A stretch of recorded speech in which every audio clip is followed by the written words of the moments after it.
Hi, I'm Steve Wylie. I'm here at the Enterprise 2.0 conference, and we're on day 2 of our exciting event here this week. I'm joined by Rachel Happe, who is co-founder and principal at the Community Roundtable. Rachel, first off, thanks for your talk today. You did a great job. Thank you. Wondering if you could take a couple minutes just to describe for our audience what the Community Roundtable is all about. Sure. We bill ourselves as advancing the business of community. We're really helping practitioners and organizations figure out how community structures help them advance a business goal, and why community structures can be more effective than transactional structures, which is really at the core of social business or E2O or whatever we're calling this trend these days. Right, and what would you see? What was the sort of core message in your talk that you delivered today?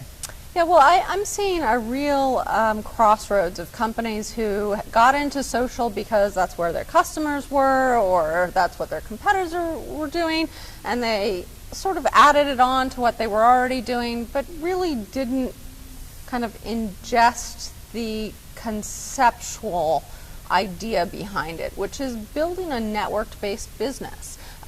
Which is much more powerful than a hierarchy, and so they're seeing dissipating returns because now everybody is using social technologies in some vein, and on the flip side, I'm seeing some companies really think deeply about how this is changing their markets and their organizations, and they're laying the groundwork. And some of that work, it's hard work, and it takes years to really figure out how to evolve their company into this new entity. And those companies, interestingly, sometimes don't look like they're succeeding in the same way the Red Queen companies do.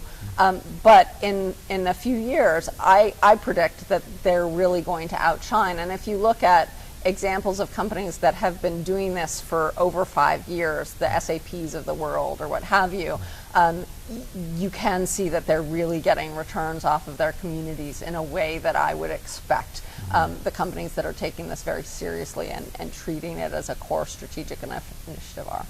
I would imagine those deep-seated organizational constructs and technical issues as well. Legacy applications are huge impediments to adoption. And what would you recommend as some key takeaways for companies that are maybe just earlier on in understanding how social software is going to impact their business?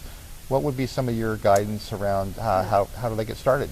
I mean, I think one of the things that we're seeing these smarter companies do is spend a lot of time listening, researching, talking to people, going to conferences, figuring out how different companies have approached the problem. So that's kind of the first level. Secondarily, companies start experimenting here and there. And one of the things that I think is the smartest thing I've seen companies do is really figure out how to make the employee's life easier. One of the things I mentioned is we're all feeling like Alice these days, just more and more technology. We're overwhelmed. We feel like the Mad Hatter is screaming at us all the time, which you may say the Mad Hatter is our email inbox. How do you help them offload some of that and manage their own incoming stream of information so that you get them back to a place where they feel balanced and you've given them some relief from the information overload? If you can do that, you'll go a really long way towards convincing everybody else that this is a good idea. And you also mentioned the need for looking at harder metrics as well. What are some of the harder metrics you look at when you're working with a company and helping them understand how their enterprise social software implementation is being effective or not? One of the biggest things that is early on that has really changed is the decreasing cost of sales. If you look at your whole marketing and sales chain, the old style marketing campaign and lead generation, it's built on the premise of control, but it's really expensive to have as much control as companies like. And if you open yourself up to not having to track everything, use a content-based strategy, and use peer education among your sales team, you can radically reduce the cost of sales, which is a big line item. big one, right. For organizations. So, you know, that's just one of many across the organizations, but because social got started in many ways in the marketing and support area, it's one of the bigger ones that we Great. see.